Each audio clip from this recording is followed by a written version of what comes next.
this month's Planning Commission meeting to order. I'm Chairperson Mayor Zach Grunwink. We'll go around the table and introduce ourselves. And then, like I said, make sure the folks that are in the audience or here at the meeting get signed in for us. Yes. Oh, Dan Hansen, Commission Member. Tom Bry, Commission Member. Ed Kubershak, City Council Commission Member. Joe Terry, Secretary. Lee Town Commission Member. Adam Tegan, Community Development Director. And so we welcome Tom Bry to his first meeting, and Dan came last month, so we've got 2 new members to the Planning Commission. So welcome and thanks for joining us with the Planning Commission here. Item number 1 is approval of the report from the October 15th, 2018 Planning Commission meeting. Commissioners, what are your wishes regarding that item? Motion to approve. We have a motion by Tao. Is there a second? Second. Second by Hansen. Any additions or corrections to the minutes? Seeing none, we'll move into a vote. All in favor signify by saying aye. Aye. Any opposed? The ayes have it. Sue, we just got started, so have a seat. Thanks for joining us. Item 2, maps and plats received. Item A is the Quick Trip CSM. The applicant is requesting a certified survey map, approval for the combination of 2 parcels into one, and the dedication of property as public road right-of-way. The subject properties are located at 4611 8th Street South. Adam, do you want to talk about this? It's kind of slightly out of order because later on in the agenda we have an application for annexation, rezoning, and site plan that's also associated with this project. But the way our agenda is normally set up is we have CSMs first. But basically what is being proposed is Quick Trip has purchased the north half of the property that's immediately south of them. On their location at 8th Street, and what they're doing is they're proposing to combine the 2 into 1 lot for the proposed expansion. Again, you'll learn more about that expansion later on the agenda. So basically, there were no issues from staff other than our official maps did show a requirement for public road dedication on 8th Street South as well as Pearson Avenue. Those have been shown on the CSM, so based on that, staff would recommend approval of the CSM. And we'll probably entertain approval contingent upon it actually being annexed. the annexation later. Any comments, questions, discussion, commissioners? Pretty straightforward.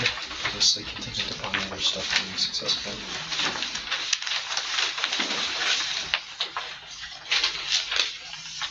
Otherwise, I entertain a motion to approve that contingent upon the successful annexation.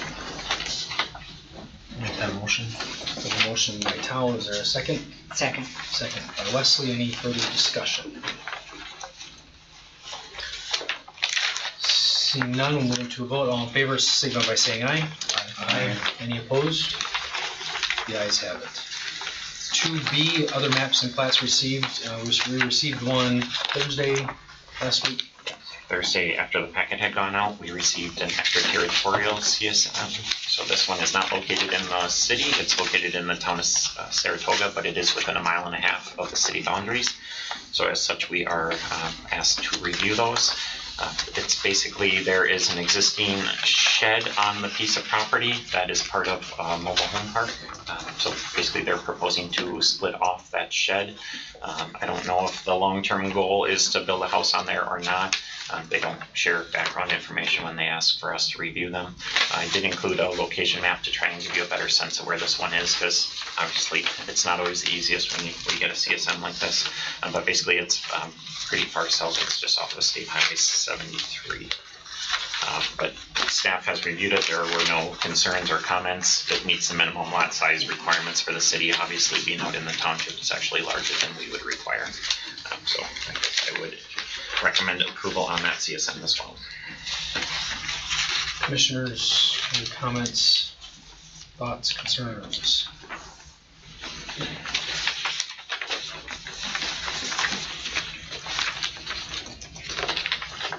Otherwise, I'd entertain a motion.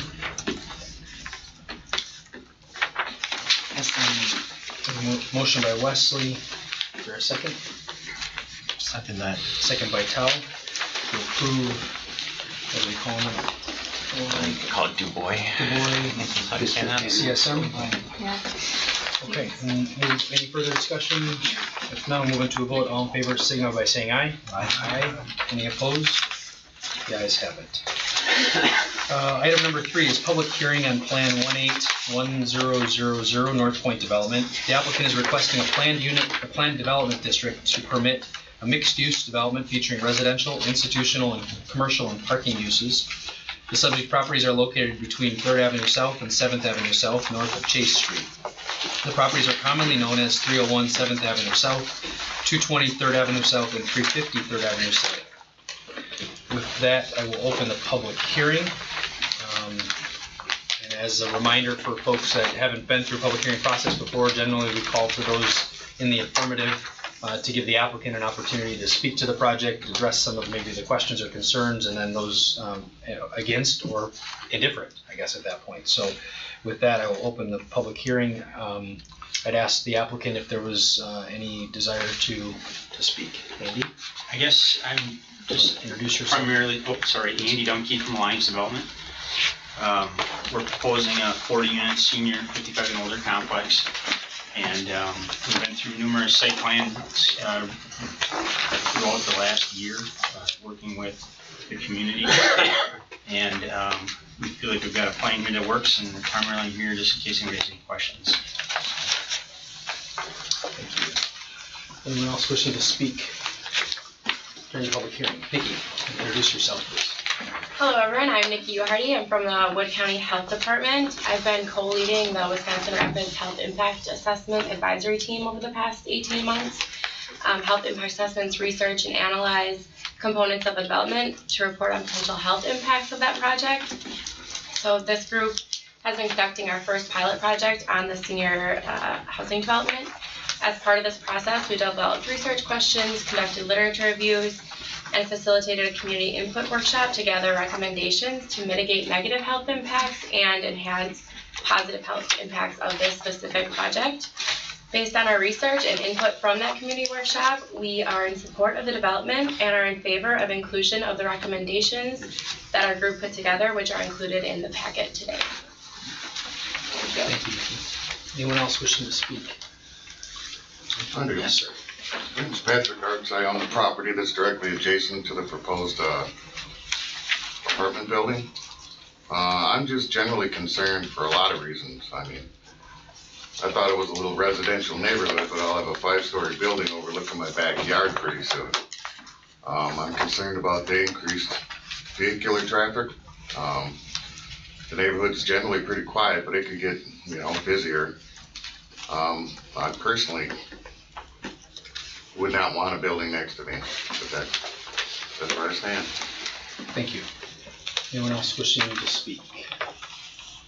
Yes, Susan.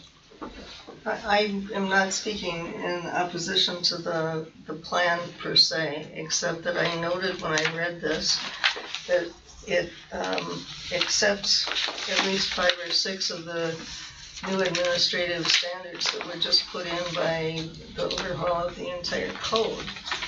And we're looking at setback exception, square footage exception, planting exceptions, height exception, and footprint or building square footage relative to the footprint of the property as an exception as well. And we've just been through a tremendous overhaul of the code. It strikes me as concerning that many exceptions would be made for a building in that particular location. Thank you.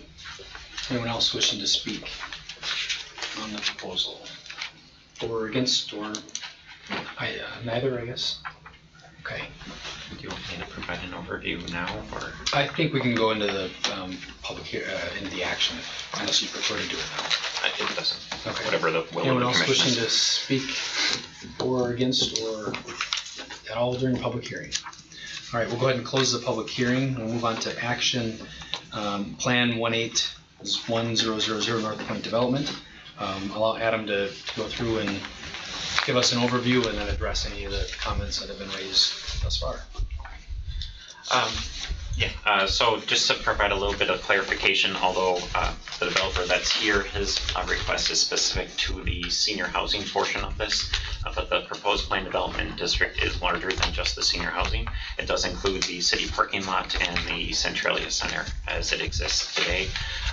The reason that was done is because one of the reasons that the city was supportive of the senior housing project there is because of those accessory uses that are nearby and the ability to try and make it so it seems like a cohesive development versus just a building sitting here or there.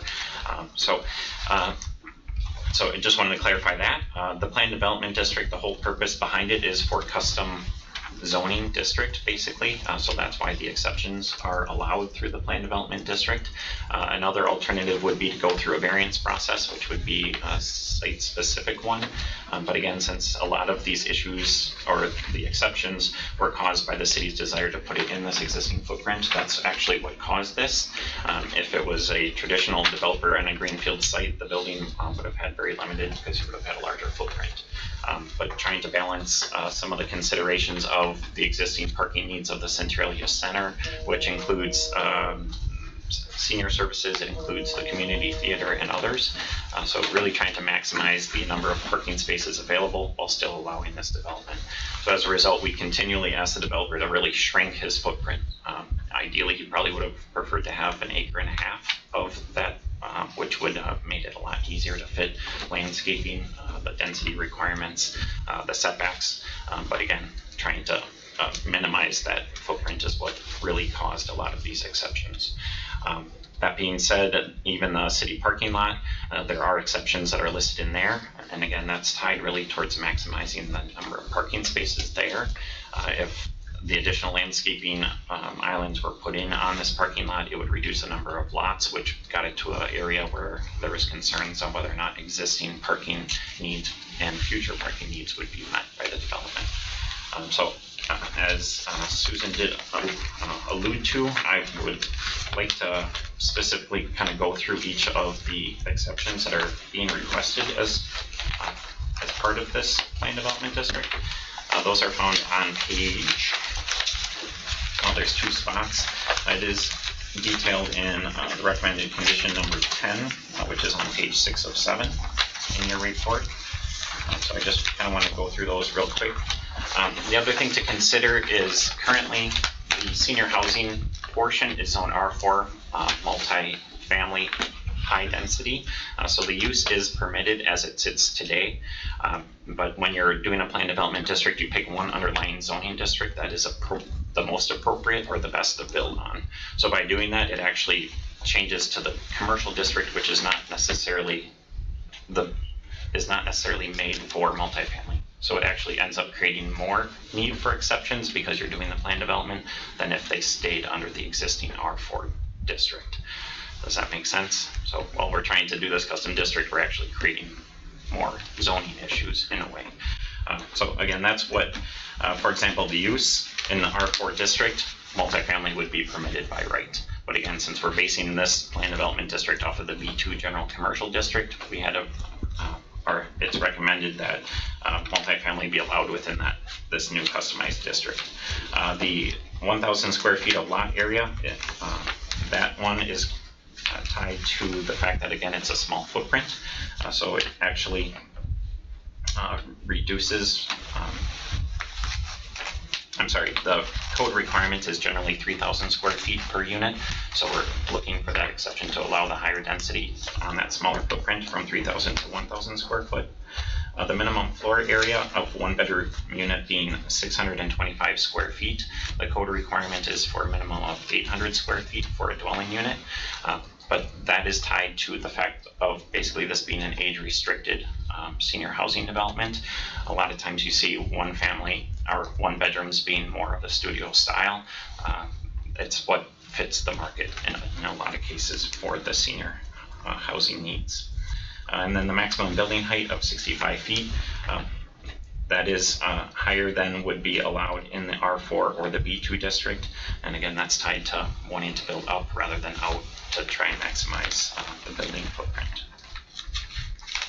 As far as setbacks, originally the building was proposed to be flipped, which would have put the canopy and entryway off of 7th Street, which would have allowed it to meet the recommended setbacks of 25 feet.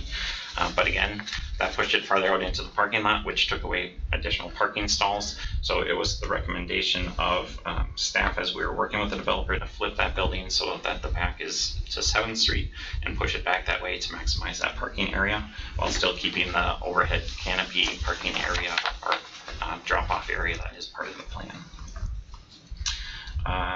Centralia Center setbacks, again, that's exemptions are called out here, but those exist today. There's no changes to the Centralia Center as proposed through this plan development. But unfortunately, through time and changes, when that building was originally created as a mall, it was all one parcel, so you had 0 setbacks. It's been split up over time. So since we're going through this process, I just thought it would be appropriate to specifically call out those exceptions to clean it up, basically bringing that Centralia Center into conformance. So if something happened to it, it could be rebuilt in its current footprint. Letter C is tied to landscaping.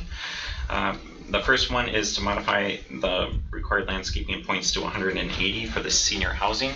The requirement is just over 200 points, so it is less than the required landscaping on the frontage of 7th Street. However, the overall landscaping that the developer is calling is far exceeds the number of required landscaping points overall for the development. So there was some give and take where they're able to put some additional landscaping, which would be on the front side of the building. They did so, but there's just too many encumbrances along 7th Street to be able to fully meet the landscaping. So while it is a reduction in one category, it still meets or exceeds overall landscape requirements. C, subsection 2 under C, again, that's tied to the parking lot. So that's actually the city requesting that exception, and that's to reduce the landscaping requirements there so that we still add additional landscaping compared to what is there today, but it's less than what is recommended by the code. And then finally is the driveway design on 3rd Avenue. Code requirement has a maximum of 36 feet for a entrance off of a road. Because of the way that is recommended to be designed with basically 2 turn lanes leaving and 1 entrance point coming in, and trying to make sure that that is separated to try and prevent accidents, it ends up being 39 feet. So in talking with engineering, they were supportive of this exception because it actually creates a safer design for that entrance and exit point. So I just wanted to provide a little more detail on that. Overall, again, the Plan Development District is based on the B2 General Commercial Zoning District. Staff did recommend approval subject to the 11 conditions listed in the staff advisory report. And so I'll leave it at that, but happy to answer any specific questions. And further, the recommendations that came out of the public meeting and the health impact assessment follow the, it's page 1, but it's after the colored maps. So if you, I don't know what it is now, none of the page numbers, I guess, except for the 1. And so there are 4 recommendations are in there from that public meeting. And the health impact assessment as a whole, not just the public meeting, but the overall impact. Yeah, in general, the majority of those conditions or recommendations from the HIA were tied to just making sure that the development is better connected to the surrounding transportation network so that any seniors who are living there have the ability to safely walk, whether it's to the Centralia Center or over to 3rd Avenue and then eventually to the river. Just really making recommendations to keep pedestrian safety in mind, and that's why there's also recommendations that when 3rd Avenue gets reconstructed in the future, that some distinctive crosswalk features be added just to, again, get people safely across 3rd Avenue and down to the river.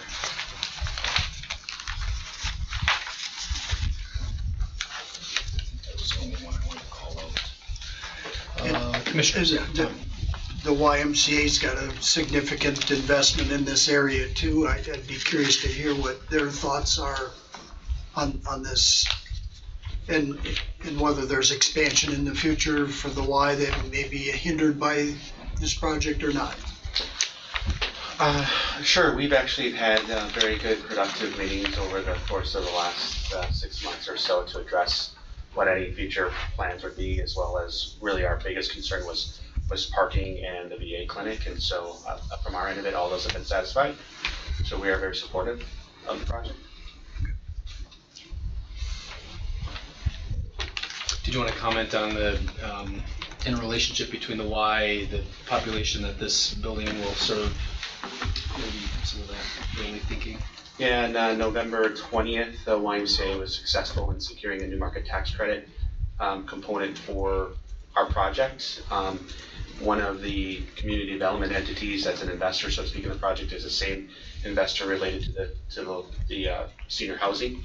And as part of that relationship, we have a membership agreement to be working with seniors in the housing unit for membership into the Y. So we see that as a positive linkage to help support each other. Susan, do you have a question? I would just like to ask Brett, what's the comparative height of this 65-foot apartment building compared to the highest part of your building? We probably are talking about 25 to 27 feet high is our highest portion related to gymnasium and aquatic center would be the highest, would be my understanding. Okay. So in the housing, Andy, you would be able to speak to that, what's the height of the housing? I think it's 65. 65? Yeah. 65, yeah. Thank you. Thanks for the question. Mr. Tagan, what is the valuation projected on this particular project? Back when the city was considering selling the property at that time, the estimated construction value was at 5 million, give or take. Yep. And then we ran that through by the assessor, so that would equate in his estimation to right around $1.5 million of assessed value. How much did we lose with the mall selling and not being? That was between 2 and 3 million, I believe. So we're still negative as far as We would, but this would make up a very good portion. this would help offset by, from the mall going from commercial and being taxable to a non-taxable entity. And it remains in a TIF. I think it's important to point that out too. Yeah. So to close that point. Commissioners, other comments, thoughts, concerns? I can't tell you how many site plan revisions we went through on the parking lot over the last more than, I think, 18 months, right? I think it's been, maybe not quite that long, maybe 12, probably close to maybe 14 months, I don't know, maybe you can tell us, but it's been, I guess, a pleasure to work on this from the standpoint of everything's been very flexible and trying to account for everyone's concerns. All the Centralia Center tenants, to the extent that we could identify what their concerns were, from just a parking and a vehicular access, improving the safety. A lot of the Centralia Center users commented on how difficult it is to, and unsafe the current parking lot is in the current configuration and the way the access is. So appreciate the why and to the extent you could work on behalf of the VA, even really to plan for their purposes and use. It's just been a very fluid and challenging project in some regards, but I think more and more we look at the finished product, I feel confident and comfortable in it. As it relates to the parking lot, and I think when we're concerned about the landscaping and just some of the pedestrian access accommodations that we made in the parking lot revisions, which it's expected that'll happen the parking lot reconstruction will happen next year now with the budget passed and that sort of thing. Other comments, concerns, commissioners, on any of the 11, right, Adam?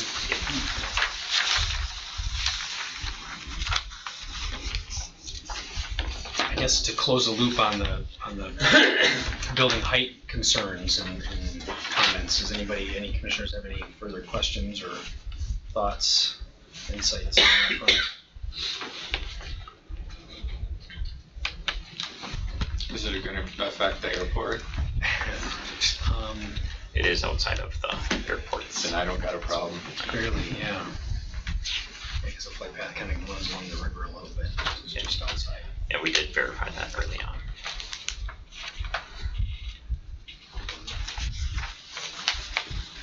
And so how much below grade is the parking component? Because it's kind of a half, if I understood, it's like a half story, right? we went half underground for 2 reasons. One is, again, we could, instead of going all the way underground, we'd need more distance to enter the garage, which means we'd need more land. Then also, just to the ground floor units, it's nice to have them a little bit above grade, so people that are parking in centrally or the neighbors, it's a little more private. Okay. So about half of the parking garage is underground and about half of it is above ground. Okay. So. But it'll be like a split face block, so it just looks like part of the building. It doesn't, you can't tell it's necessarily a garage, it's above grade. Sure. Another question that was voiced to me at that open house was related to the balconies and and I don't know, it's hard for me to tell in that plan set if they were legitimate balconies or if they Well, are... we've done both, but in this particular scenario, we are doing, we like the look of the balcony, but on senior projects, quite often they don't use the balconies. They'd rather have the additional square foot and larger windows. So they're still gonna have a patio door that opens to a graded balcony look to it, so you can still open up, get the fresh air. But the actual balconies, you can't actually step out onto it. And those are on the rear of the building, which I would say rear being away from the parking lot, correct, west? Correct, yeah. And they're not being proposed at all on facing east? Yep. Okay. That was a concern that a prospective tenant raised regarding the ability to open that door and face the river, I guess was the point that was raised. I don't know if that was discussed in the staff level review last week or not. I don't believe it was discussed at the staff level. One thing, staff actually toured a very similar building. I would say it's probably 90% the same building code in Oshkosh. And one thing that walking through the units is by not adding a balcony on the Riverside ones, it actually makes those units larger. So that they're actually more attractive in that manner versus having the balcony, which they are not seeing a lot of usage on. They like the view, but they don't utilize the balcony. Okay. The other concern or question, and maybe gets to the points raised about the elevation, and that's just the choice of roof, and I think that's just your style of your construction and your units. I mean, is there another way to reduce the pitch and consider a different roof style? I know it changes the whole engineering design of your project, but just to address the question. Yeah, I mean, at this point in time, we already have state-approved plans, so to change the actual roof line would be very difficult. We're certainly open to colors of the facade, of the brick, of the roof colors. If there's, any input that the city would like to put in there, we're open to change. But as far as the roof system that's in place, we do like the look of that for a senior building as well, rather than more of the modern flat roof. Okay. Thank you. Commissioners, any further consideration to the look? Any of the mountain conditions? I don't know, personally, I wish we could have 10 more of these that we could vote on.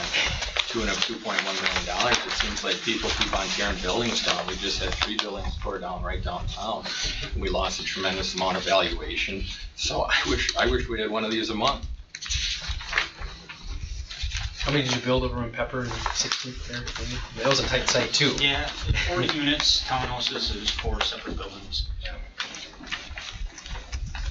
So we're going for 1 year.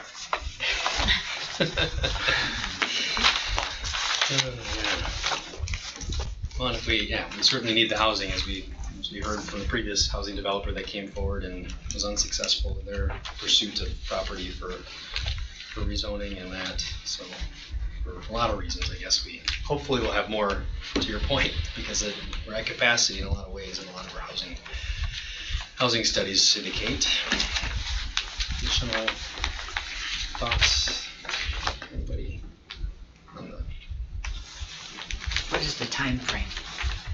Our goal would be to start construction probably right after the first of the year, and it'll take probably 10 months to build, so you'd have occupancy around October 1st and start leasing in October.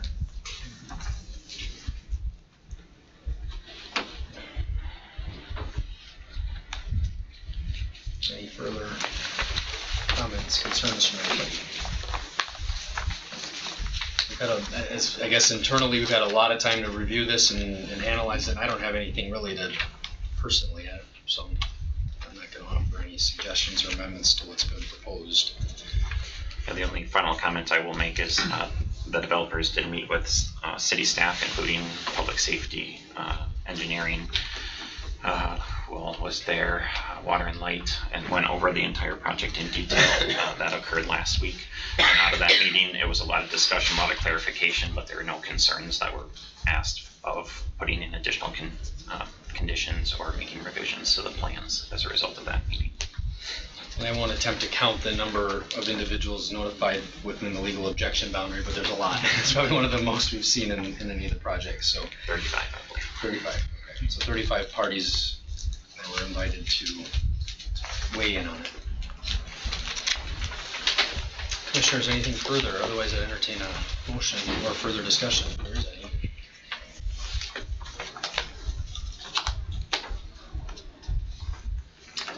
Concerns, comments, questions?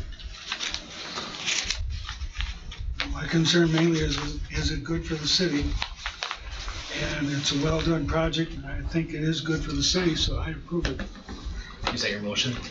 Motion to approve, With the 11 with exceptions. Motion Duly noted.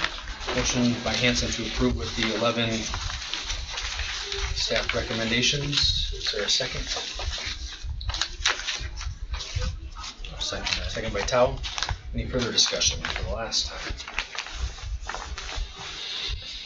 Hearing and seeing none, we'll move into a vote. All in favor, signify by saying aye. Aye. Any opposed? The ayes have it.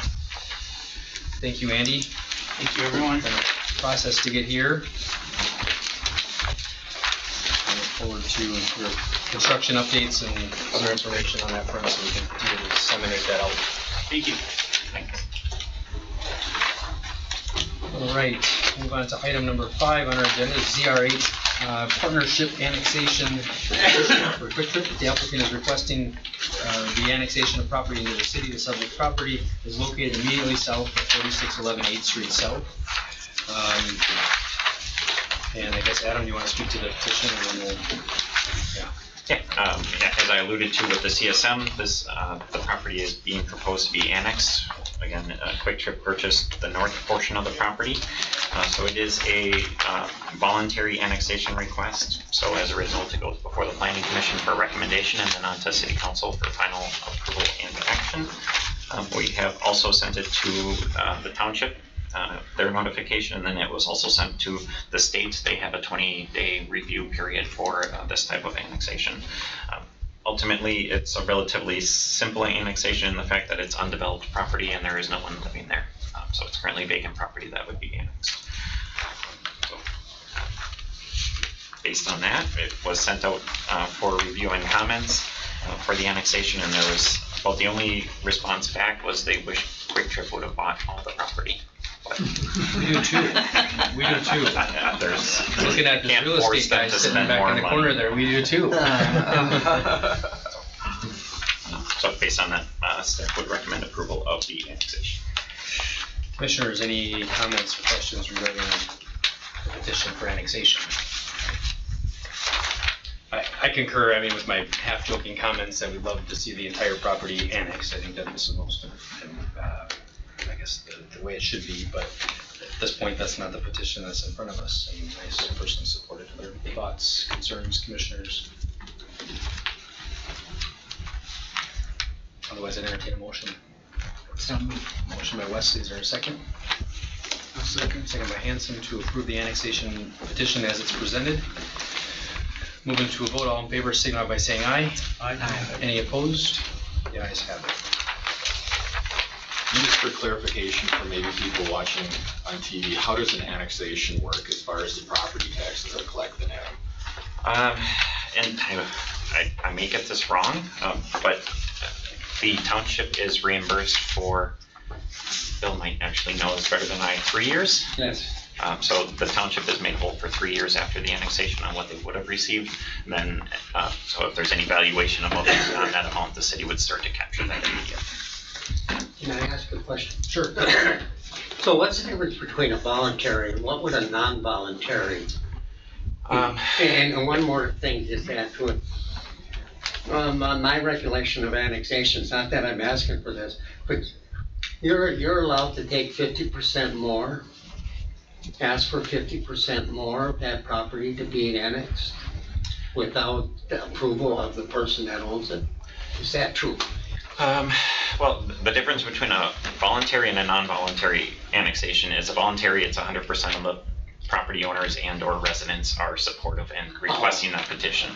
A non-voluntary does involve, there is a state law that allows, let's say you were annexing a subdivision or a street, and a certain percentage of them have to be petitioning and wanting it, but then the other percentage can be taken in non-voluntarily. So that's the difference. So that would answer my other question. Correct, yeah.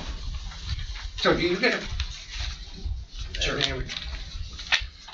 So do you get a portion of the town hall? Do you get a portion of the fire department? I mean, that also I've seen in annexation.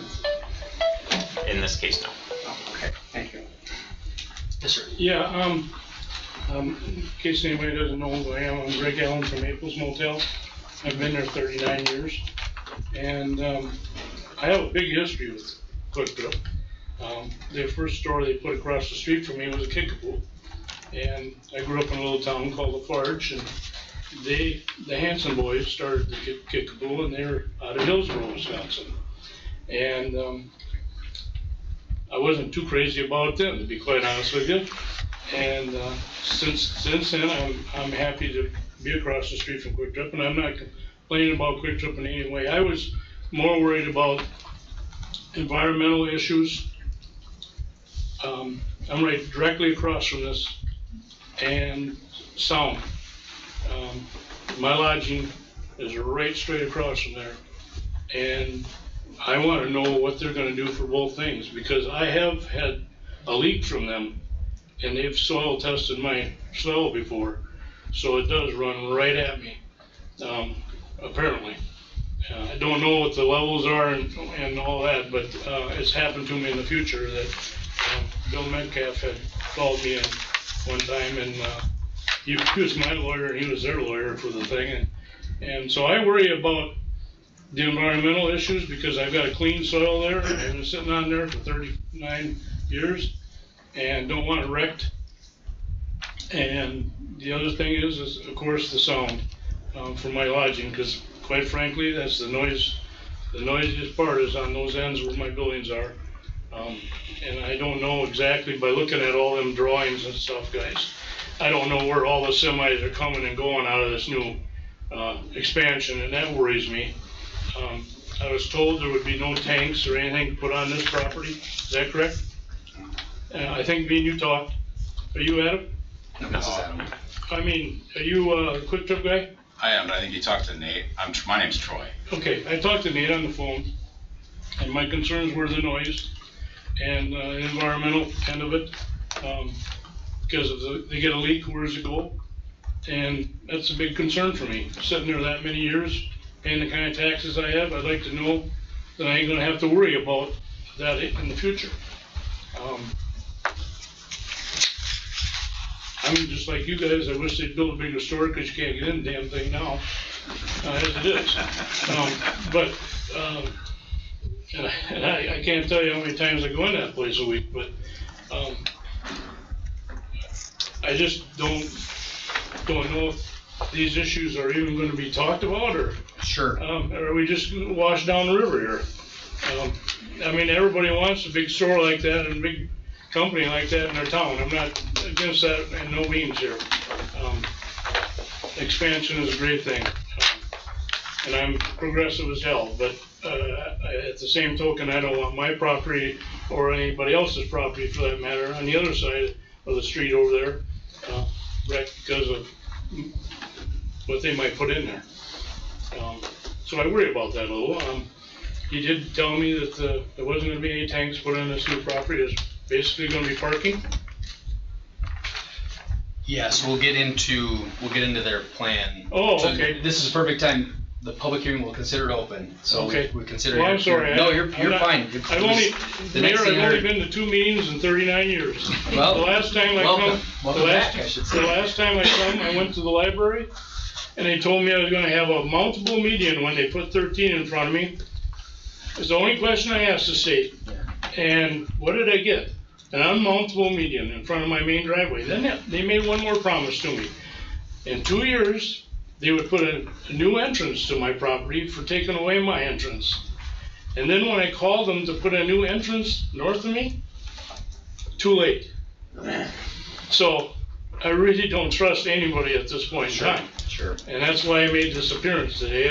I just worry about anybody when they tell me face value that, when I've got tree water guys putting the road in, thank God they were staying with me or I wouldn't have survived that road project. The tree water guys were the actual guys that told me what was gonna happen in front of my driveway that day. They couldn't believe it was gonna happen. They thought it was stinky too. But that's what happened. I got an unmountable median and then they didn't keep their promise and put a driveway north of me, which, We came to the right place to get your Yeah. questions answered for at least the project today. I Okay. unfortunately can't speak to the history on that, but we'll consider the public hearing open. And so we've heard your concerns related to noise and related to contamination or environmental concerns and access. and it has happened before from Quick Trip, okay? Okay. So don't tell me it ain't gonna there's no possibilities there. Sure, okay, just wanted to make sure I heard the three concerns that, Yep. for the commission's sake on that part. Okay. Yep. Anything further? No, that's good. All right, That's good. thank you. Anybody else wishing to speak? Troy, do you want to speak to the request? Sure, Give you the opportunity to now. Sure, maybe I'll just lay the picture on the table here for everybody to have it. Put it in the middle there.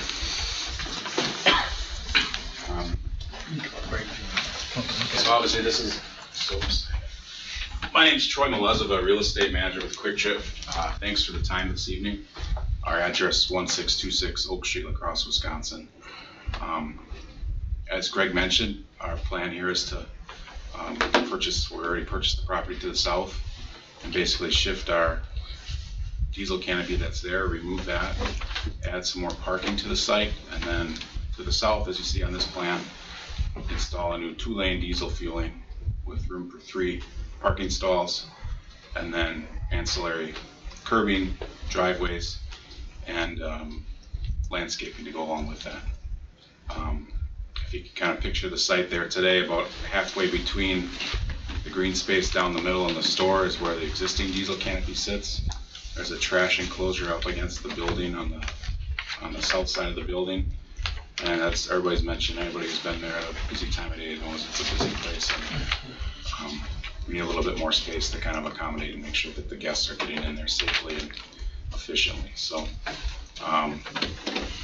the driveways themselves, the existing driveway is going to stay where it is, as you see kind of on the north side of the plan.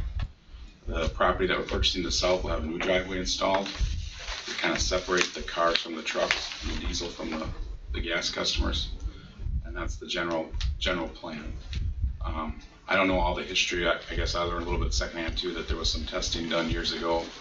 And I think there's closure that they had with the DNR that everything there was done to go. Yeah, my soil is fine. Yeah, and everything, nothing got to your property, so whatever they That's great. did there, took care of it. Nothing actually impacted your property, so Yeah. just want to make sure that was my understanding. Okay. Yeah, that's true. Our plan here would be to construct this next spring. Probably be about a 60 to 90 day construction project. What this I think would do for us as well is in the future we'd probably have more ability to expand the store. Right now we're obviously seeing our food business grow, our offerings for groceries and that type of product.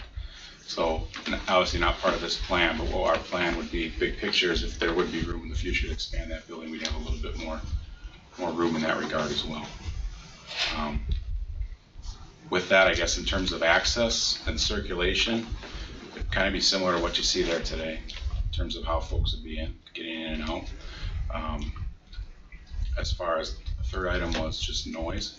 generally noise. Yeah, my lodging is right across the street from where you're gonna be putting semis. Right, and what we try to do is kind of center that into the center of the site so that it's not pushed to the front edge, it's not pushed to the back edge, and kind of be kind of equidistant if we could, to make sure that those fueling pumps are right in the middle of the site. And kind of the same idea with the parking. We also kind of tried to center that in the site, provide kind of a green space buffer on both ends with some plantings that virtually there's nothing there today. So that I was just kind couldn't understand why you didn't take the building. I mean, I guess I don't want to speak to what Yeah, was and purchased. then just couldn't understand. that's also out of scope, I guess, for the point of our discussion yeah, okay, now. okay.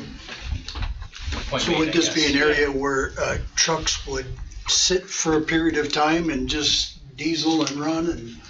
Correct, they could come in, use the restrooms. Oftentimes we get guests that fill up and then would park, come in, grab a sandwich. It's not an coffee. overnight stay area though. I don't think it would be utilized for that. I mean, if it would be. I don't like that word think, Yeah, because I'll tell you what, if you're sitting over there with diesel trucks running all night, I'm not gonna be for that at all. I think they're gonna be doing it at Walmart like they do today.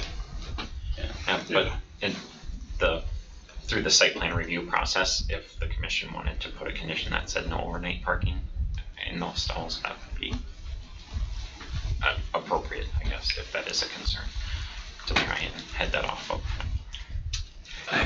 So, Leave a question. can a semi going south, pulling out of there, how do they get south? Do they have to go out to Griffith? Correct. Same traffic flow that exists today. They would go on to 9th, down to Griffith, and then across back to 8th. You know how many poles that you guys have knocked over since I've been there? You're asking me? No, I know you haven't been here long, and neither of you, Mayor, but you know how many poles have been knocked You're over? talking about streetlights? and- Yes, I'm talking about streetlights. 38, to my recollection, have been knocked over since I've been on that property. 38. Now, I don't know what that costs the city, but it can't be free.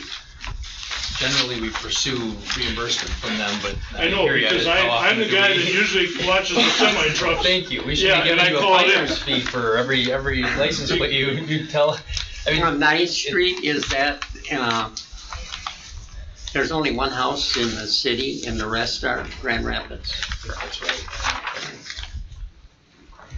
So the portions that would be adjacent to property within the city, up to the center line would be city right away, and then the opposite side, which is the majority of 9th Street, is within the town of Grand Rapids. Thank you.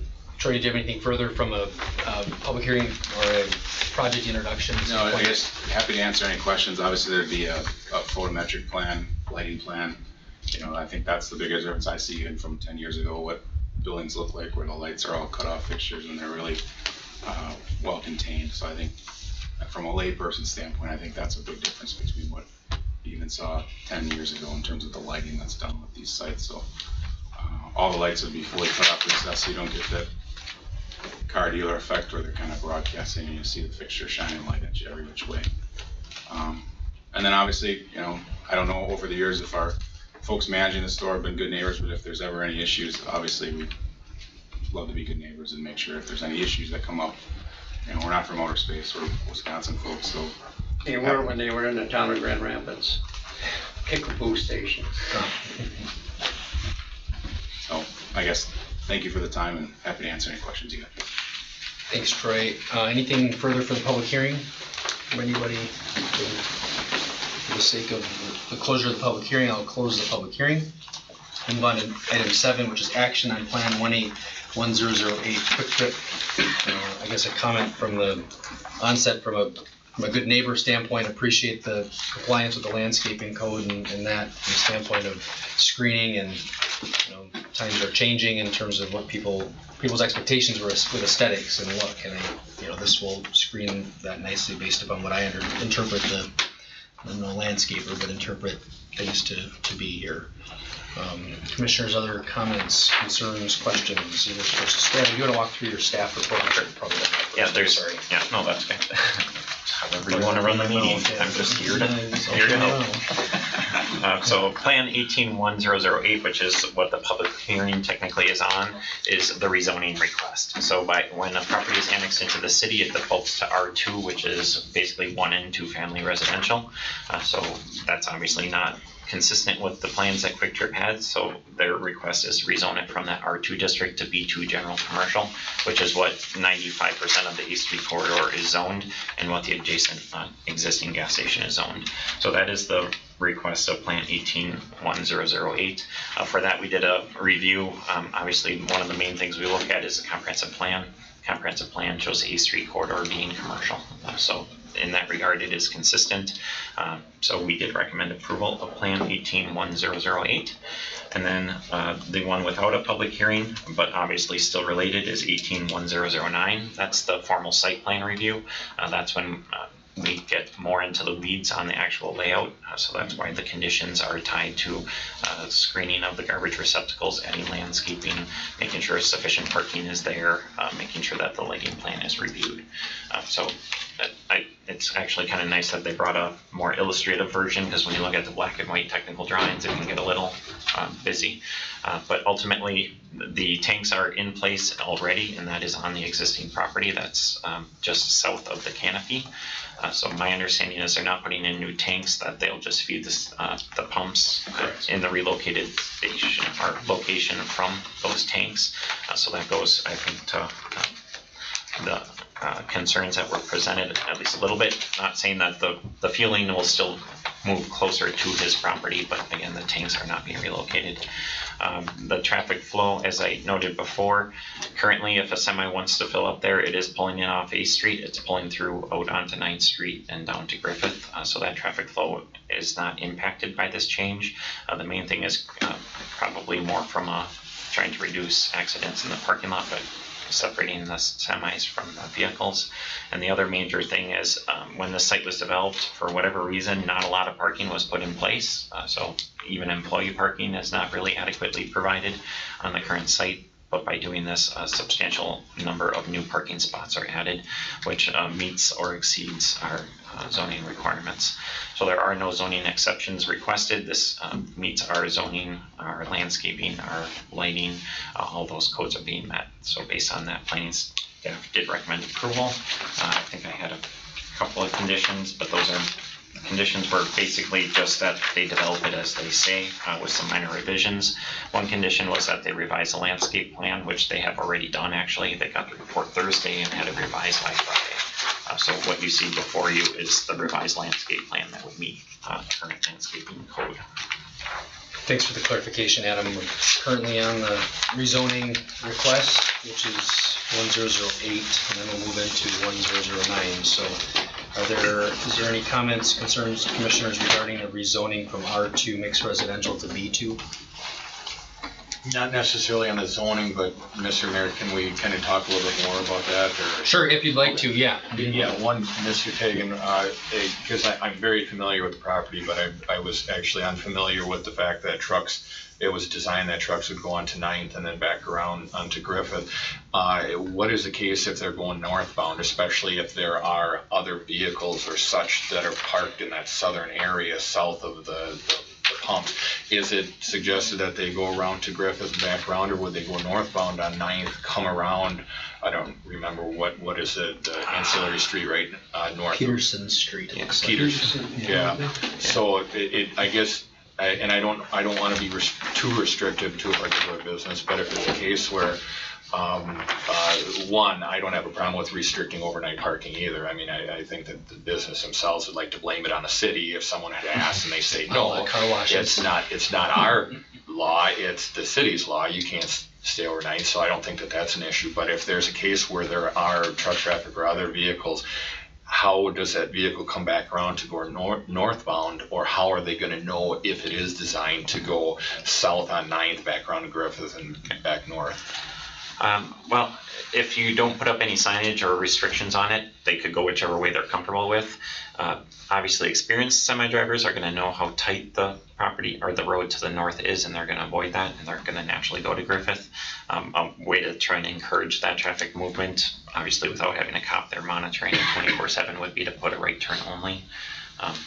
for the semi-traffic that's exiting here, so that it would encourage them to go down to Griffith and around. Because in worst case scenario too, if they take a left turn and go north on 9th, they're actually on Grand Rapids property. So the question is that a truck route for Grand Rapids? And is that, and we want to be good neighbors that way. So would it be proper to put signage up saying no left turns onto 9th there? Well, I mean, I think if that's what you want to encourage, I think it's appropriate. The property from this point south is all Grand Rapids as well. So either way, you're pushing the semi-traffic is using a Grand Rapids right away versus a city right away. But it's not a truck route. Local traffic has access to a local property, even if it's not a marked truck route.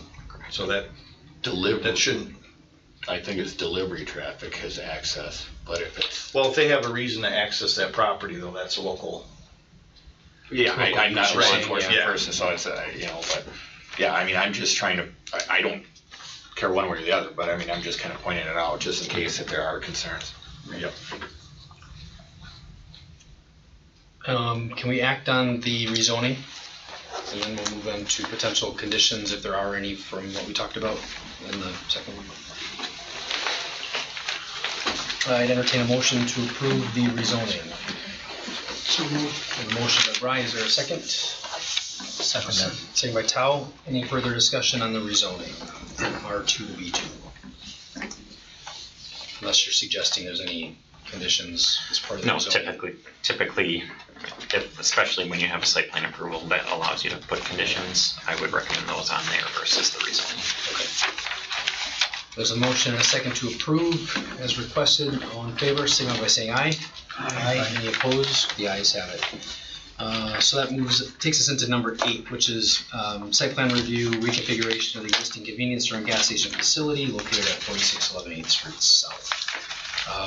I had a question for Joe pertaining to some of the traffic stuff that was just raised. And some of it's been addressed, I think, and that's related to jurisdictions of both 9th and Griffith. Correct. But with Griffith being partially in the city and partially in Grand Rapids, who bears the responsibility? So Griffith is a county highway. Construction, okay. And so Wood County manages the road, County Z, to the intersection. To the west or to the east from 8th Street? Because it's Both. Griffith. Isn't it just Griffith? Or is it Z? It's Z. It is Z, all the way out So Grand Rapids. the challenge is that the intersection is part of a connecting highway. Mm-hmm. And that's under the jurisdiction of the city with some supervision by the Wisconsin DOT. One of the interesting things about that intersection is it is a through and right if you're westbound. Mm-hmm. There's a westbound through and right in the right lane and a left turn only in the left lane.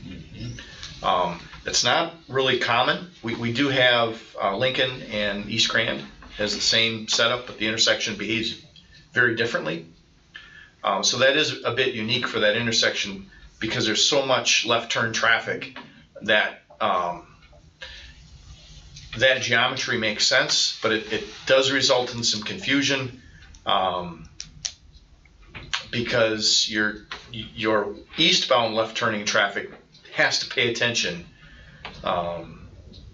because you've got that right lane, and you've got a situation too where it's not currently painted. We're working with Wood County to encourage that. Yeah. The city can provide those services. The city engineers addressed that with the county highway commissioner a number of times over the last several years.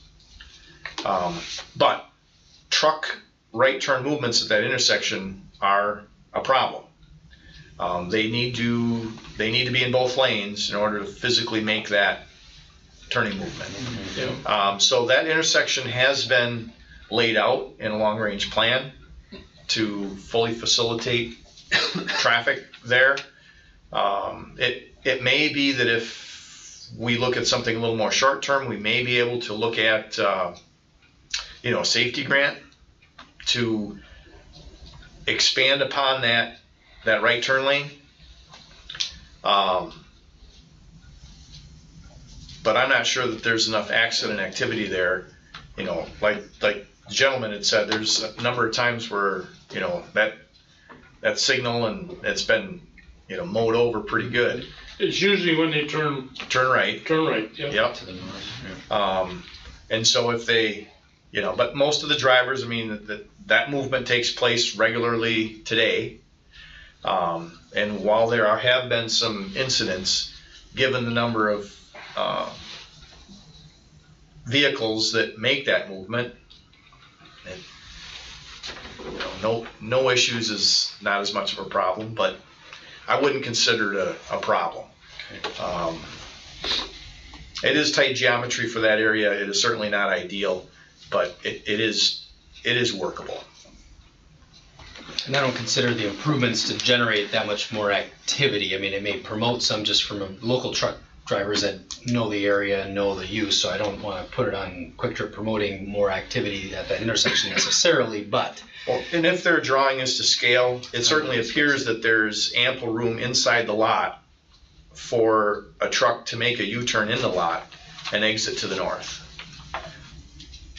And they have more room, you know, they have a little more success doing that because, you know, they would end up occupying both lanes heading northbound on Highway 13, 8th Street South, but there wouldn't be obstructions. If they bounce the curb there, they're not going to mow down a pole and those assets. Troy, was that a entrance only off of 8th Street, or what was the thinking? No, I think that the general idea is that you could make that movement, but I think just generally, again, I don't think this is the busiest in terms of diesel sales that we have, even compared to the one out by the industrial park.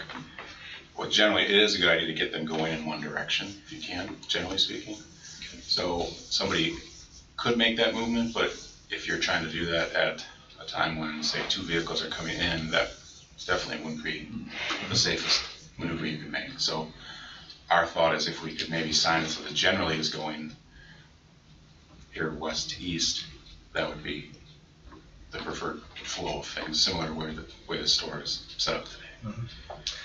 And I guess to Greg's point too, you'd have less impacts on his guests across if you didn't have folks coming back out that direction. Mm-hmm. The other concern I have, and this is maybe in conflict with what Greg's opinion is about raised medians on 8th Street, but my concern is if somebody is southbound looking to turn left into the improved area, if I interpret the aerial map, that's a black area, so it's not raised.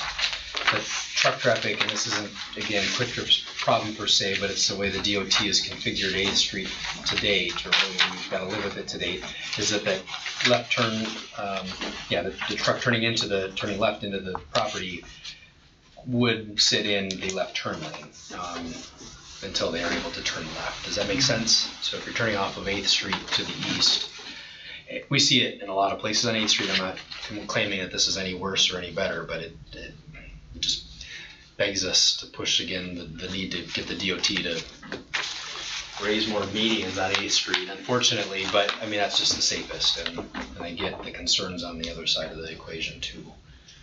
So that's just thoughts that go through my mind as I. Did I hear, is it Mr. Terry? Yes, sir. Did I hear you say there's not very many accidents on that corner? Right. Really? Well, as far as, you know, truck-related turning movement accidents. Okay. Because there's a ton of accidents that are on that corner. Right, yeah. Matter of fact, if you'd looked at my fountain, you'd have seen a car in there last year. Oh, yeah. My wall creamed on the front entrance. So I've had a lot of action there on the corner. Yeah, I mean, it begs further modifications when the time comes. It's narrow. It's certainly not to a current standard. Other commissioners, other concerns? Was there anything further related to access or turning movements that were raised, wanting to imply any restrictions from anybody?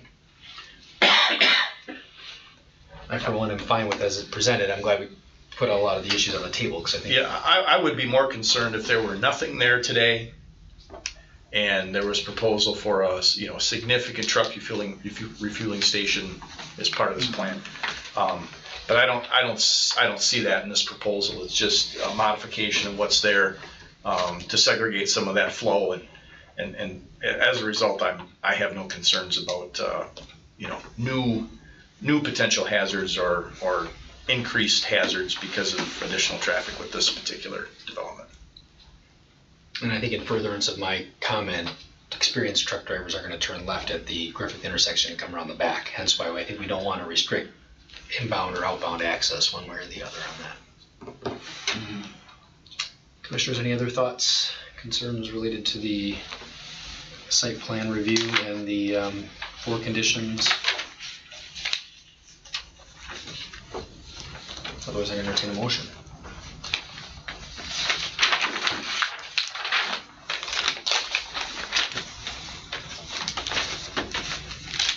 I'll make a motion to approve. Motion by Hanson, is there a second? Second. Second by Wesley.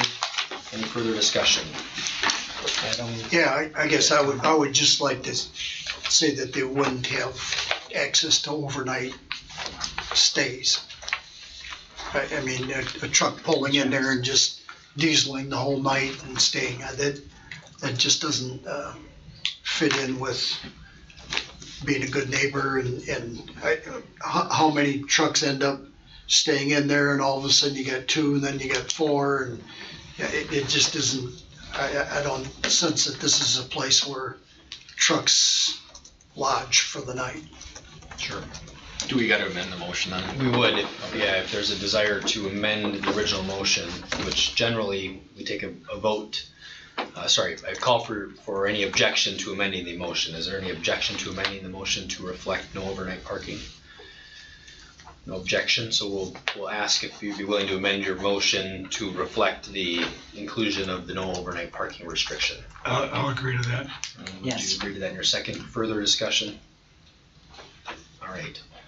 The motion has been amended to impose a 5th restriction then, 5th condition, as to no overnight parking. All in favor, signify by saying aye. Aye. Any opposed? The ayes have it. Move on to item 9, adjournment. Motion to adjourn. Motion by Tao, is there a second? Second by Kubaschak. All in favor? Aye. Any opposed? We stand adjourned. Thanks, Brett.